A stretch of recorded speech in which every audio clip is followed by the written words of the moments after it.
What's going on, guys, and welcome back to another video. So earlier today I did a video talking about food shortages, the crisis that we're facing there over the past few days, and even over the past couple of weeks.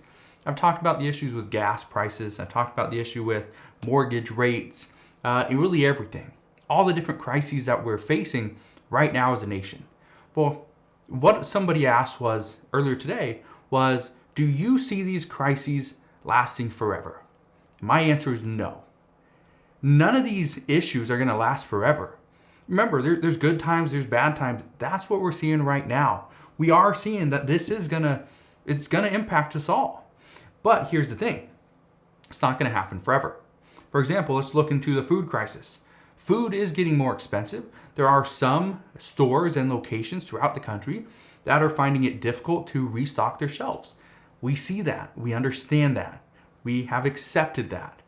But what I'm saying, and this is why I'm telling you guys to be prepared, prep now, and telling you guys that, okay, these things are coming. Let's evaluate. Let's figure out how we can fix those issues and how we can make sure that it's not going to impact us, severely over the next month, 2 months, 3, 6 months, whatever it takes, right? That's what I'm telling you. The other one, gas prices, they're still going up, but guess what? This isn't going to continue to go up and up and up forever. Eventually, what we're going to see is the crisis over in Ukraine with Russia. That's going to go away eventually.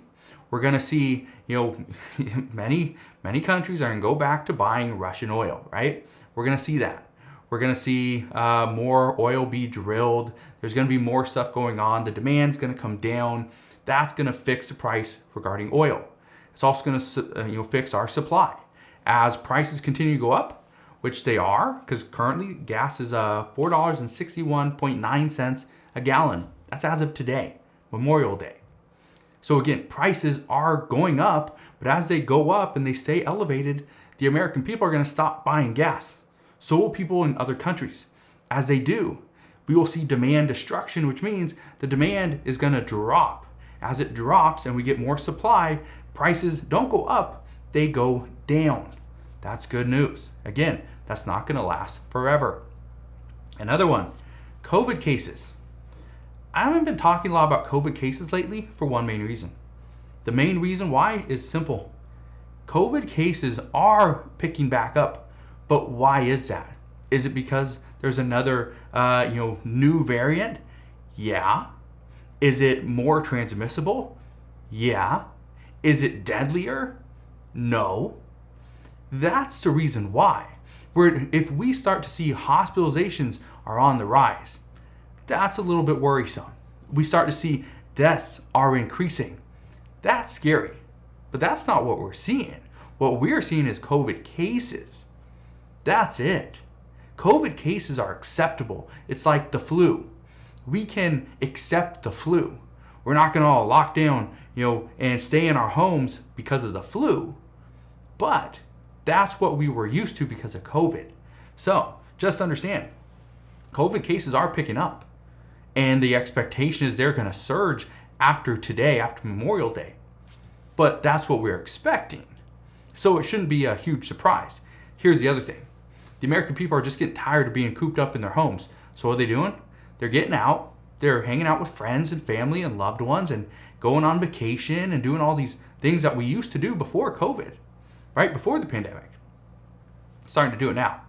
So guess what? Cases are going to pick up. We know that. But again, it's not going to last forever.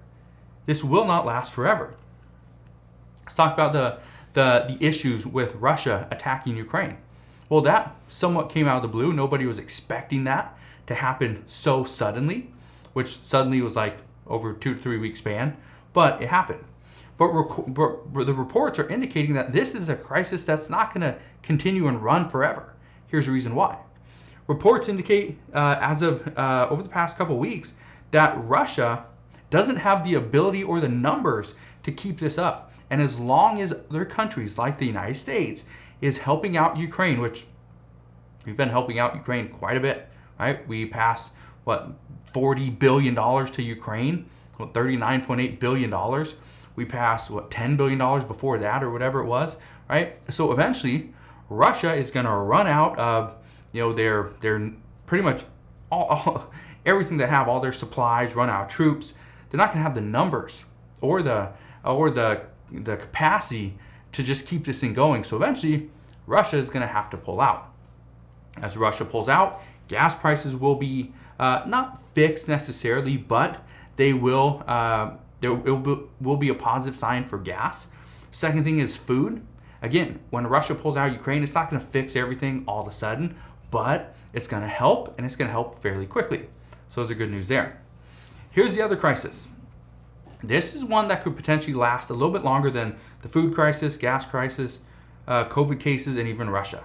It is Congress. Congress is a crisis right now. Here's the reason why. And I laugh because, they can't get anything done. They cannot get anything done for the American people. But when it comes to other countries, they're all for it. Here's the thing. This is not going to last much longer, and here's the reason why. Either Democrats are going to win the upcoming midterm elections, and they're going to get more seats in the House and the Senate. The projection right now is that we are not going to see things stay the same. We're not going to see the House of Representatives stay with the exact numbers they have. We will not see the Senate remain 50-50 split. Those are it's not a guarantee, but those are the likelihoods at this point. Here's what I can tell you. If Democrats win more seats in the Senate, they will have not only the majority in the Senate, but they will have the numbers. So it really would not matter what Senator Joe Manchin has to say.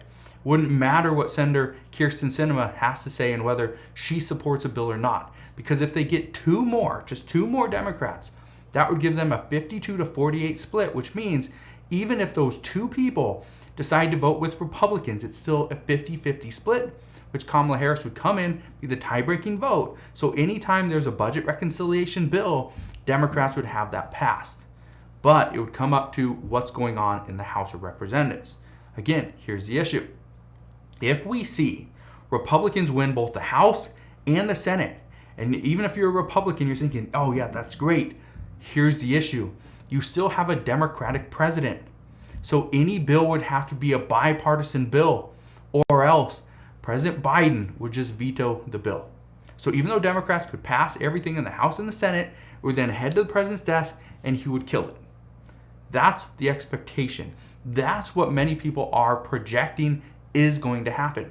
So even though Congress can't seem to pass any bills right now, if we get a Republican House and a Republican Senate, and we have our Democratic president for the next 2 years, keep in mind, all the bills that will have to be passed will be a bipartisan bill. So, again, some people say this is a crisis that's going to last the longest, but again, it will not last forever. So, just wanted to fill you in on what's going on because, again, I understand. I've been talking a lot about food shortages and gas shortages and the issues and diesel and truckers and shipping and workers and all this stuff. And everyone's like, well, things are never going to get better, but that's not the truth. Things will get better, but it's just going to take some time. So, as always, as I know more, I promise I'll come back on and share all latest news and updates again. Just want to thank you guys for watching. Have a wonderful rest of your day. Consider subscribing, and I'll see you guys on the next one.